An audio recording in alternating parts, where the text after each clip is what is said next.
अस्सलाम वालेकुम नाजरीन, अगर आपको वीडियो पसंद आया तो सब्सक्राइब करके बेल आइकन पर क्लिक कर दें ताकि आपको बर वक्त नोटिफिकेशन मिल जाए हर आने वाली वीडियो का। अस्सलाम वालेकुम फ्रेंड्स, आज की इस वीडियो में मैं आपके साथ ऐसे 5 ट्रेंडिंग व्यू के इंडिकेटर्स शेयर करूंगा कि जिन्हें अगर आपने सही से लर्न कर लिया, सीख लिया और साथ ही प्राइस सेक्शन पे नज़र रखा, प्राइस सेक्शन को रीड करना भी सीख लिया, तो इन 5 इंडिकेटर में से किसी भी एक इंडिकेटर का इस्तेमाल करते हुए आप मुसलसल पैसा बना सकते हैं और कभी भी लॉस में नहीं रहेंगे। ओके फ्रेंड्स, तो जल्दी से चलते हैं हम इन 5 इंडिकेटर्स की तरफ, जिसमें सबसे पहला इंडिकेटर है ट्रेंड बार्स। यहाँ पे आप इंडिकेटर पे क्लिक करेंगे, उसके बाद इस तरीके से ये इंडिकेटर ऐड करने की विंडो ओपन हो जाएगी। यहाँ पे आपने लिखना है ट्रेंड बार्स और यहाँ पे ये आप देखें CMEMA trend bars, Chris Moody. ये इंडिकेटर आपने ऐड कर लेना है। बेसिकली ये इंडिकेटर एक तरह से, एक लिहाज से जो एक्सपोनेंशियल मूविंग एवरेज है EMA होता है, उसका एक एडवांस वर्जन है। अगर आप इसकी सेटिंग पे जाएं और उसकी सेटिंग देखें तो इसकी सेटिंग 34 के ऊपर सेट हुई भी है। यहाँ पे आप देख रहे होंगे कि बार्स 2 कलर में और जो मूविंग एवरेज है वो भी 2 कलर में नज़र आ रहा है, रेड एंड ग्रीन। जब भी कैंडल्स इस बार से ऊपर जाएंगी तो वो ग्रीन हो जाएंगी और मूविंग एवरेज भी ग्रीन हो जाएगा। इसी तरीके से यहाँ देखें, ये कैंडल रेड हुई और यहाँ से जब ये नीचे आई और इस बार को उसने क्रॉस किया तो बार भी रेड हो गई, यानी कि इसका मतलब ये है कि अब डाउन ट्रेंड में है कोई, और ग्रीन का मतलब होगा कि अप ट्रेंड में है। बज़ाहिर इन बार्स को देखने से हमें ऐसा लग रहा है कि ये एक क्लियर इंडिकेटर है कि कहाँ पे हमें लॉन्ग की पोजीशन ओपन करनी है और कहाँ पे हमें शॉर्ट की पोजीशन ओपन करनी है। लेकिन सिर्फ इसी बार या इसी कैंडल के ऊपर हमने डिपेंड नहीं करना है, उस सिग्नल को हमें वेरीफाई भी करना है। और इसकी कंफर्मेशन के लिए हम एक और इंडिकेटर इसमें ऐड करेंगे। इस इंडिकेटर का नाम है QQE। QQE के काफ़ी सारे इंडिकेटर्स आपको नज़र आएंगे। इसमें से आपने QQE MT4 ग्लास मॉडिफाइड को ऐड कर लेना है और इस इंडिकेटर की सेटिंग में जाके अब हम थोड़ा सा इसको सिंप्लीफाई कर देते हैं, क्योंकि ये इंडिकेटर बहुत ज़्यादा कलरफुल है। लेकिन हमें सिर्फ 2 ही पोजीशंस खोलनी है, लॉन्ग और शॉर्ट की, तो उसके लिए हम इसको थोड़ा सा कलरलेस कर देते हैं, थोड़ा सा सिंप्लीफाइड कर देते हैं ताकि हमें इसे समझने में आसानी रहे। अब ये देखें, एक सिंप्लीफाइड फॉर्म में आ गया है ये। तो ये जब रेड शो कर रहा होगा तो हमें शॉर्ट की पोजीशन ओपन करनी है, जब ये ग्रीन शो करेगा तो हमें लॉन्ग की पोजीशन ओपन करनी है। इसके साथ हम इसको और कंफर्म करने के लिए एक और इंडिकेटर यूज़ कर देते हैं वॉल्यूम का। यहाँ भी आप देखें वॉल्यूम के बहुत सारे इंडिकेटर्स नज़र आ रहे हैं। इसमें से आपने हीट मैप वॉल्यूम को सिलेक्ट कर लेना है। अब हम इसकी सेटिंग में जाके थोड़ी सी सेटिंग इसकी चेंज करेंगे।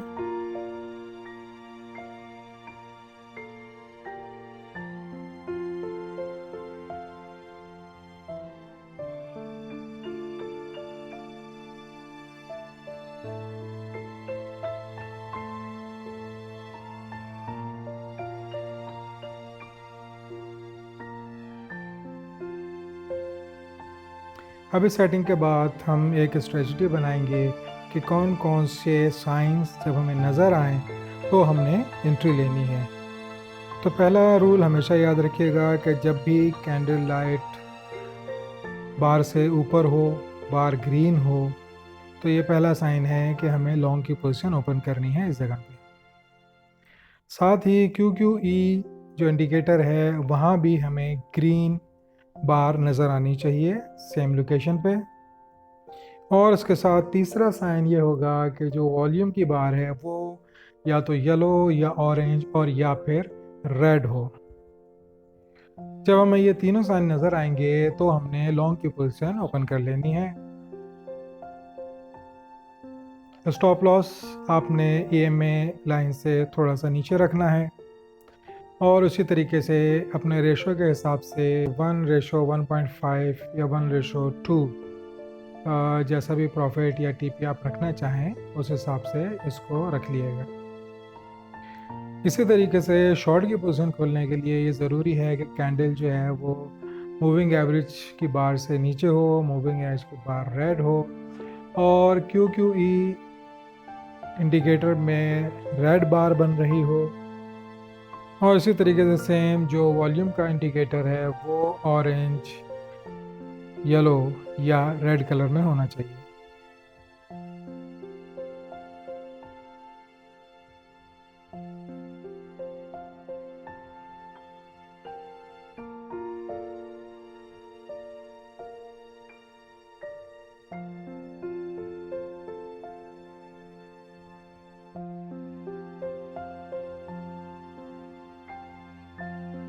RSI हिस्टो अलर्ट्स, ये एक और इंडिकेटर है। इस इंडिकेटर को ऐड करने के लिए हम सर्च में RSI हिस्टो लिखेंगे और सबसे टॉप पे ही RSI हिस्टो अलर्ट स्ट्रेटजी का जो इंडिकेटर है इसको हम ऐड कर लेंगे। ये इंडिकेटर भी RSI की एक मॉडिफाइड फॉर्म है, थोड़ा सा एडवांस वर्जन है। इसके अगर हम सेटिंग में जाएं तो हम यहाँ पे देखेंगे कि हम इसकी सेटिंग भी चेंज कर सकते हैं। RSI पीरियड फॉर एग्ज़ाम्पल हम यहाँ पे 20 रखते हैं। 20 टाइम पीरियड रखने से RSI थोड़ा इजी हो जाता है समझने के लिए और बेहतर काम करता है। यहाँ पे इसका हम थोड़ा सा स्टाइल चेंज करेंगे ताकि हमारी आँखों को ये ज़रा क्लियर नज़र आए और बेहतर नज़र आए। ये सेटिंग आप अपने हिसाब से भी कर सकते हैं। मैंने इस तरीके से बार की फॉर्म में इसकी सेटिंग कर दी है। अब हम अगर इस चार्ट को देखें तो हमें यहाँ पे एक ग्रीन बार नज़र आ रही है जो रेड बार से ऊपर बनी हुई है। इसका मतलब ये है कि यहाँ पे हमें लॉन्ग की पोजीशन लेनी है, क्योंकि ऊपर अगर हम कैंडल्स को भी देखें तो वहाँ भी एक ग्रीन कैंडल बनी हुई है।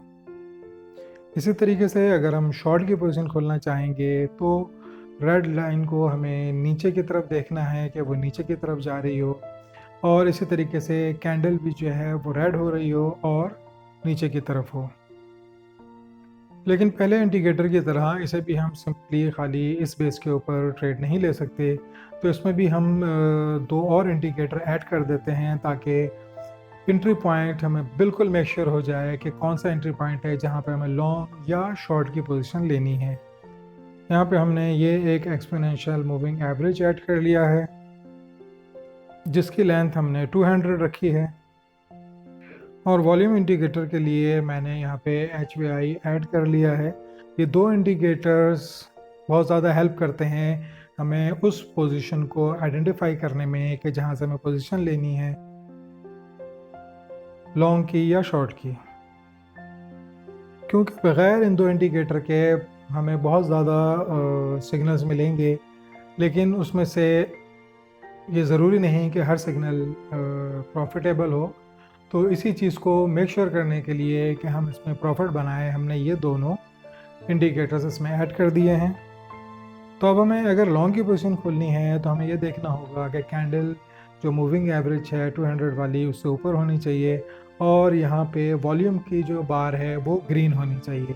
अगर ये दोनों साइन हमको मिलते हैं तो यहाँ पे हम लॉन्ग की पोजीशन को ओपन करेंगे। इसी तरीके से शॉर्ट की पोजीशन खोलने के लिए कैंडल्स का मूविंग एवरेज से नीचे होना रेड कलर में होना ज़रूरी है और वॉल्यूम की बार भी रेड कलर में होनी चाहिए, तो हम शॉर्ट की पोजीशन खोलेंगे।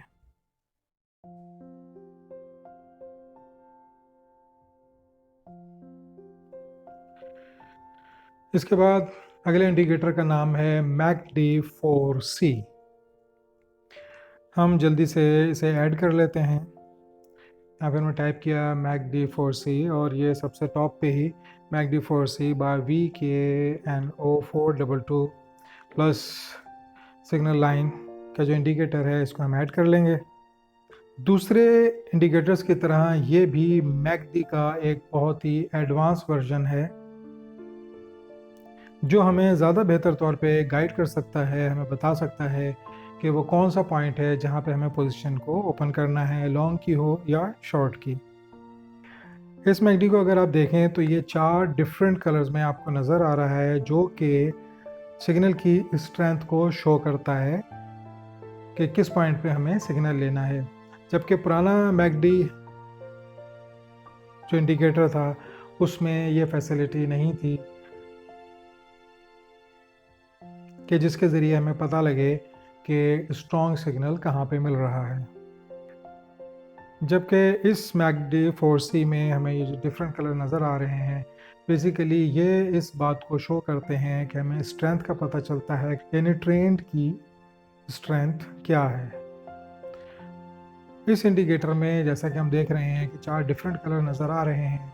ये कलर्स इस बात को मेक श्योर करते हैं, इस बात की तरफ इशारा करते हैं कि ट्रेंड की स्ट्रेंथ क्या है, जिसके ज़रिए हमारे लिए इजी हो जाता है उस ट्रेंड को समझना और उसमें एंट्री लेना। ख़ास तौर पे जो नए आने वाले ट्रेडर्स हैं उनके लिए बहुत इजी हो जाता है, अगर इस पे वो गौर करें, इसको थोड़ा सा सीख लें तो वो आसानी से लॉन्ग और शॉर्ट की पोजीशन खोल के प्रॉफिट बना सकते हैं। इसी तरीके से इसमें हमें जिस चीज़ का ख्याल रखना है, जो इसका असूल है कि ये लाइन ज़ीरो लाइन से ऊपर होनी चाहिए और जो बार है ग्रीन कलर की वो इस लाइन से ऊपर होनी चाहिए, तो हम लॉन्ग की पोजीशन ओपन करेंगे। इसी तरीके से जब हमें शॉर्ट की पोजीशन खोलनी होगी तो हम इस चीज़ को चेक करेंगे कि ये लाइन ज़ीरो लाइन से नीचे हो और रेड बार जो है वो इस लाइन को क्रॉस करती हुई नीचे की तरफ जा रही हो। इस इंडिकेटर को यूज़ करने का एक और फ़ायदा ये है कि अगर फॉर एग्ज़ाम्पल आप एक पॉइंट के ऊपर एंट्री लेना भूल गए या एंट्री नहीं ले सके तो ये कंटिन्यू जो ट्रेंड अगर लॉन्ग का बन रहा है, अप ट्रेंड बन रहा है, तो ये कंटिन्यू शो करता रहता है कि ये अप ट्रेंड में है, तो आप उससे अगले किसी पॉइंट के ऊपर अपनी लॉन्ग की पोजीशन ओपन कर सकते हैं। और इसी तरीके से जब शॉर्ट की पोजीशन होगी तो वहाँ पे भी जब तक डाउन ट्रेंड चल रहा होगा तो ये रेड कलर में बार शो होती रहेंगी, जिससे आप बआसानी किसी भी पॉइंट के ऊपर शॉर्ट की पोजीशन ओपन कर सकते हैं। उसके बाद इंडिकेटर आता है फॉलो लाइन इंडिकेटर। इसे हम जल्दी से ऐड कर लेते हैं। यहाँ पे हम फॉलो लिखेंगे तो ये देखें यहाँ पे फॉलो लाइन इंडिकेटर आ रहा है, ये हमने ऐड कर लेना है।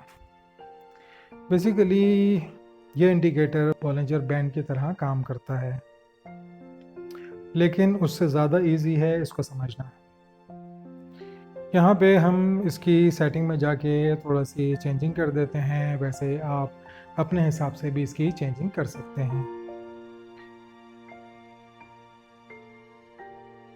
यहाँ पे हमें 2 इंडिकेटर नज़र आते हैं, बाय का और सेल का, और अगर आप बैक ट्रैक करके देखें तो आपको अंदाज़ा होगा कि इसके बाय और सेल के सिग्नल कितने स्ट्रॉन्ग हैं। जहाँ पे ये हमें बाय का सिग्नल दे रहा होगा वहाँ पे हम लॉन्ग की पोजीशन को ओपन करेंगे, और जहाँ पे ये सेल का सिग्नल दे रहा होगा वहाँ हम शॉर्ट की पोजीशन को ओपन करेंगे। वैसे तो ये इंडिकेटर अकेला ही काफ़ी है और इसके ज़रिए आप थोड़ा सा इसको प्रॉपर समझ के, इसको सीख के अगर इसके ज़रिए आप ट्रेड लेते हैं तो यकीनन आपको कामयाबी होगी। लॉस के चांसेस बहुत कम हैं, लेकिन बेहतर ये है कि आप इसको किसी और इंडिकेटर के साथ मिला के यूज़ करें, जिससे आप मेक श्योर हो जाएं कि आपने लॉन्ग की पोजीशन कहाँ ओपन करनी है और शॉर्ट की पोजीशन कहाँ ओपन करनी है।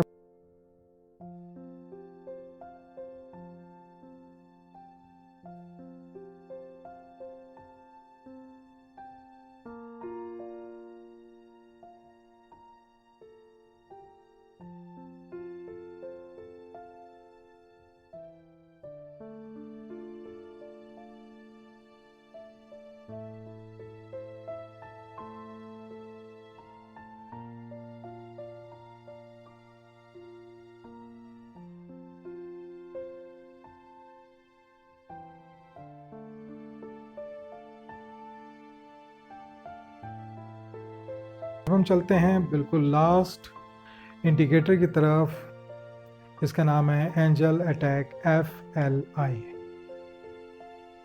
चलें हम इसको ऐड कर लेते हैं। यहाँ पे हमने एंजल लिखा और ये देखें सबसे टॉप पे angel attack follow line indicator show हो रहा है। इसको हम ऐड कर लेते हैं। इस इंडिकेटर को हम पिछले इंडिकेटर के साथ मिला के यूज़ करेंगे। जैसा मैंने आपसे कहा था कि वो इंडिकेटर अकेला ही काफ़ी है, लेकिन हमें कंफर्मेशन के लिए एक और इंडिकेटर को उसमें ऐड कर देना चाहिए और वो यही इंडिकेटर है। ये दोनों इंडिकेटर मिला के अगर आप यूज़ करें तो विन के चांसेस बहुत ज़्यादा हो जाते हैं, बहुत ज़्यादा बढ़ जाते हैं। इसमें भी हम पिछले ही इंडिकेटर की तरह लॉन्ग और शॉर्ट की पोजीशन को ओपन करेंगे। जहां हमें लॉन्ग का सिग्नल मिलेगा वहां हम लॉन्ग की पोजीशन को ओपन कर लेंगे। जहां पे हमें सेल का सिग्नल मिलेगा वहां पे हम सेल की पोजीशन ओपन कर लेंगे।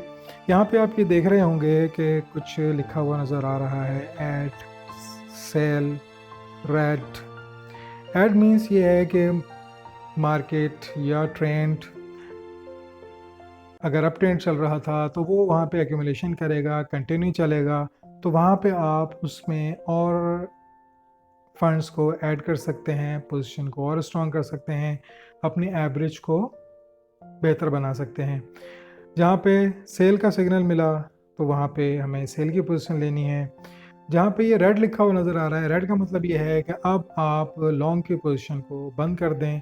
और इसी तरीके से यहाँ पे जो रेड लिखा हुआ नज़र आ रहा है तो इसका मतलब ये है कि आप शॉर्ट की पोजीशन को क्लोज कर दें, क्योंकि अब ये ट्रेंड चेंज हो रहा है। इसकी अगर आप सेटिंग में जाएं तो यहाँ पे आपको बहुत ज़्यादा सेटिंग नज़र आएगी। आप इसको वन बाय वन ट्राई करें और अपने हिसाब से इंडिकेटर को मॉडिफाई करें ताकि आप उससे ज़्यादा से ज़्यादा फ़ायदा उठा सकें। इस पर अगर हम गौर करें तो यहाँ पे आपको ये बैकग्राउंड कलर एक नज़र आ रहा होगा। जब बैकग्राउंड कलर ब्लू होगा तो इसका मतलब ये है कि लॉन्ग ट्रेंड चल रहा है, अप ट्रेंड चल रहा है। और जब ये बैकग्राउंड रेड हो जाएगा तो इसका मतलब ये है कि बेरिश ट्रेंड शुरू हो गया है, यानी कि डाउन ट्रेंड चल रहा है। तो जब तक ये ब्लू रहेगा आपने शॉर्ट की पोजीशन ओपन नहीं करनी है, और जब तक ये रेड रहेगा आपने लॉन्ग की पोजीशन ओपन नहीं करनी है। इसमें स्टॉप लॉस आपने लाइन से थोड़ा सा नीचे रखना है लॉन्ग की पोजीशन में, और जब आप शॉर्ट की पोजीशन खोलें तो इस लाइन से थोड़ा सा ऊपर रखना है। अच्छा, समटाइम ऐसा भी होगा कि आपको बाय का सिग्नल मिलेगा और बैकग्राउंड ब्लू होगा लेकिन लाइन रेड होगी, और बाय का सिग्नल रेड का मिल रहा होगा, शॉर्ट की पोजीशन ओपन करने का मिल रहा होगा। लेकिन ये याद रखिएगा कि जब तक बैकग्राउंड ब्लू है तो इसका मतलब है कि आपने शॉर्ट की पोजीशन ओपन नहीं करनी है। इसी तरीके से अगर रेड बैकग्राउंड में आपको ब्लू सिग्नल मिले, लॉन्ग का सिग्नल मिले, तो भी आपने लॉन्ग की पोजीशन ओपन नहीं करनी है। उम्मीद है फ्रेंड्स आपको ये वीडियो पसंद आई होगी और आप इन ट्रेंड्स को सीख के ट्रेडिंग करेंगे और प्रॉफिट बनाएंगे। अगर आपका इन इंडिकेटर से रिलेटेड कोई भी सवाल हो तो आप नीचे कमेंट्स में पूछ सकते हैं। अस्सलाम वालेकुम।